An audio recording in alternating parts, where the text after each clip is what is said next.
ओम नमो भगवती वासुदेवाय नमो। प्रिय भक्तगणों, आप सभी को निर्जला एकादशी व्रत की हार्दिक शुभकामनाएं हैं।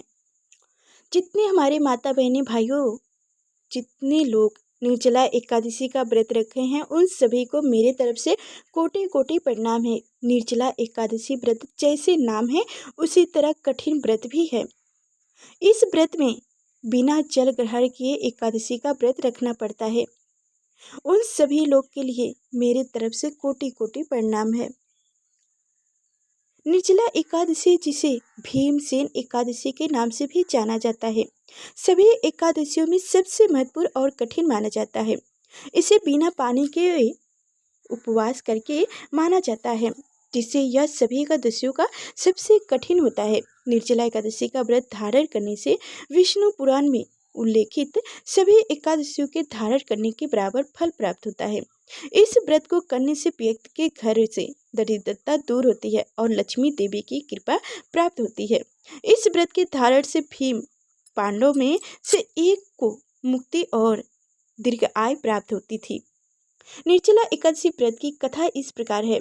भीमसेन व्यास जी कहते हैं कि हे पितामह, भ्राता युधिष्ठिर, माता कुंती, द्रौपदी, अर्जुन, नकुल और सहदेव आदि सब एकादशी का व्रत करने को कहते हैं, परंतु महाराज मैं उनसे कहता हूँ कि भाई, मैं भगवान की शक्ति पूजा आ तो कर सकता हूँ, दान भी दे सकता हूँ, परंतु भोजन के बिना नहीं रह सकता।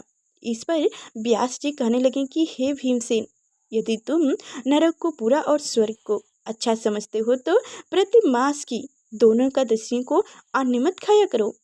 भीम कहने लगे कि हे पितामह, मैं तो पहले ही कह चुका हूँ कि मैं भूख सहन नहीं कर सकता।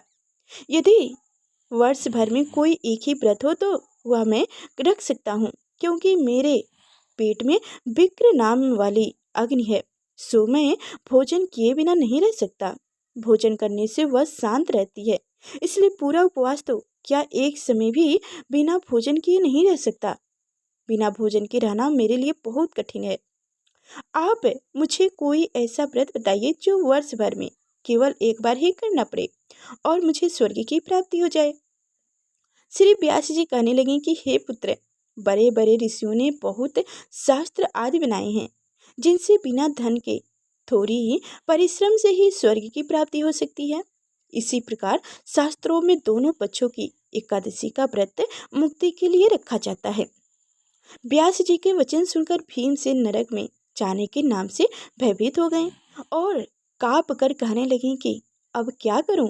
मास में 2 व्रत तो मैं कर नहीं सकता। हाँ, वर्ष में एक व्रत करने का प्रयास अवश्य कर सकता हूँ।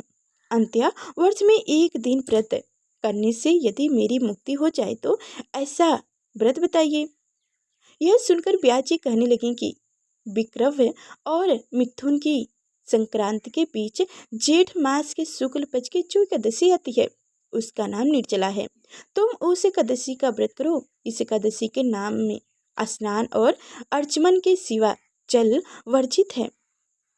अर्चमन में 6 मास से अधिक जल नहीं होना चाहिए, अन्यथा वह मद्यपान के सदस्य से हो जाता है।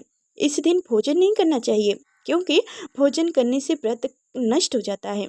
यदि एकादशी को सूर्योदय से लेकर द्वादशी के सूर्योदय तक जल ग्रहण ना करे तो इससे सारी एकादशियों के व्रत का फल प्राप्त होता है। द्वादशी को सूर्योदय से पहले उठकर स्नान आदि करके ब्राह्मणों को दान आदि देना चाहिए। इनके पश्चात भूखे और सत्यपात्र ब्राह्मण को भोजन कराकर फिर आप भोजन कर लेना चाहिए। इनका फल पूरे वर्ष, एक वर्ष की संपूर्ण एकादशी के बराबर होता है। व्यास जी कहने लगे कि हे भीमसेन, यह मुझको स्वयं भगवान ने बताया था। इस एकादशी का पुण्य समस्त तीर्थों और दानों से अधिक है। केवल एक दिन मनुष्य निर्जला रहने से पापों से मुक्त हो जाता है।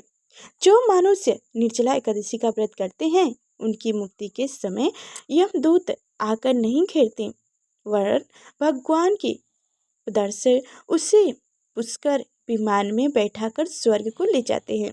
अंश संसार में सबसे श्रेष्ठ निर्जला एकादशी का व्रत है, इसलिए यंत्र के साथ इस व्रत को करना चाहिए।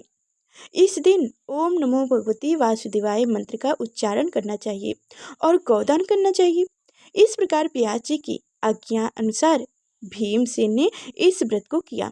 इसलिए इस एकादशी को भीमसेनी या पांडव एकादशी भी कहते हैं। निर्जला व्रत करने से पूर्व भगवान से प्रार्थना करें कि हे भगवान, आज मैं निर्जला व्रत रखता हूँ, दूसरे दिन भोजन करूँगा। मैं इस व्रत को श्रद्धापूर्वक करूँगा। अंत्य आपकी ही कृपा से मेरे सब पाप नष्ट हो जाएं। इस दिन जल से भरा हुआ एक खराब वस्त्र से ढककर स्वर सहित दान करना चाहिए। जो मनुष्य इस व्रत को करते हैं उनको करोड़ पल सोने के दान का फल प्राप्त होता है, और जो इस दिन यज्ञ आदि करते हैं उनका फल तो वर्णन ही नहीं किया जा सकता है। इस एकादशी के व्रत से मनुष्य विष्णु लोक को प्राप्त होता है। जो मनुष्य इस दिन अन्न खाते हैं वो चंडाल के नाम से जाने जाते हैं, वो अंत में नरक में जाते हैं। जिसने निर्जला एकादशी का व्रत किया हो वह चाहे ब्रह्मा हत्यारा हो या मदिरा पान करते हो, चोरी किया हो या गुरु के साथ दोष किया हो, मार्ग इस व्रत के प्रभाव से स्वर्ग जाता है। हे कुंती पुत्र, जो पुरुष या स्त्री श्रद्धापूर्वक इस व्रत को करते हैं उन्हें अग्रस लिखित कर्म करनी चाहिए। प्रथम भगवान का पूजन, फिर गोदान, ब्राह्मणों को मिष्ठान दक्षिणा देनी चाहिए तथा जल से भरे कलश का दान अवश्य करना चाहिए। निर्जला के दिन अन्य वस्त्र पहनना, जूती आदि का दान भी करना चाहिए। जो मनुष्य भक्ति पूर्वक इस कथा को पढ़ता या सुनता है उन्हें निश्चित ही स्वर्ग की प्राप्ति होती है। जय शिव शंकर, जय माँ लक्ष्मी, जय भगवान विष्णु, जय भगवान श्री कृष्ण। तो आप सभी को हमारी कथाएं कैसी लगी कमेंट बॉक्स में ज़रूर बताइएगा, और अभी तक लाइक और चैनल को सब्सक्राइब नहीं किए हैं तो ज़रूर कीजिएगा, और ज़्यादा से ज़्यादा इस कथा को शेयर कीजिएगा। यह कथा ज़्यादा समय के लिए नहीं है, और थोड़ा समय निकालकर इस कथा को अवश्य सुनिएगा। और आपके जो भी कोई रिलेशन से जुड़ा हो या जो भी एकादशी का व्रत ना रखता हो उन्हें भी यह कथा सुननी चाहिए, तो इसलिए इस कथा को ज़्यादा से ज़्यादा शेयर कीजिए। बस 8 ही मिनट का तो यह कथा है, इतना सुनने में आपका कुछ नहीं जाएगा। इस कथा को अवश्य सुनिएगा। कहा जाता है कि अगर आप व्रत नहीं रखते हैं, कथा सुन भी लेते हैं, तो व्रत का आधा पुण्य तो कथा सुनने से मिल जाता है। तो इसलिए इस कथा को ज़्यादा से ज़्यादा शेयर कीजिएगा, और जो व्रत हैं, जो नहीं व्रत हैं, उन सभी को यह कथा सुननी चाहिए। फिर मिलेंगे अगले नेक्स्ट वीडियो में, तब तक के लिए धन्यवाद।